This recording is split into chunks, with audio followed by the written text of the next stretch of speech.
Apple চুরি করে খাচ্ছ, মালিকের ডাক দিব কি?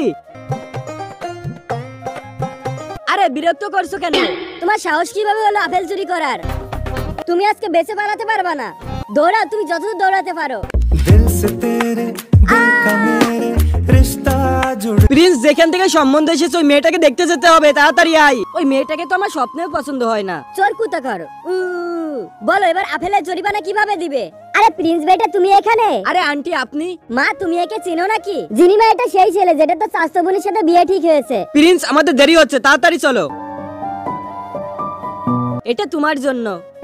আরে দাঁড়াও, আমার তরফ থেকে এটা তোমার জন্য। ওয়াও, এটা অনেক সুন্দর। কেন বারবার ওই মেয়েটার কথা আমার মনে পড়ছে? এটা কি আমার জন্য এনেছো তুমি? প্রিন্স রিয়ার হাত থেকে চুরিটা নাই আর কোনো কথা না বলে এখান থেকে চলে যায়। এরপরও জিনির বাসায় যায়, এবার যে দেখতে পায় জিনিরকে ছেলে পক্ষ দেখতে এসেছে। এরপরও মন খারাপ করে চলে যায়। জিনি প্রিন্সের পিছে যেতে থাকে, কিন্তু ততক্ষণে প্রিন্স এখান থেকে চলে গেছে। এরপর কি হলো দেখতে পারবো পার্ট 2 তে। কিন্তু পার্ট 2 দেখার জন্য সাবস্ক্রাইব করে অবশ্যই কমেন্ট বক্সে বলতে হবে যে সাবস্ক্রাইব করে দিয়েছি।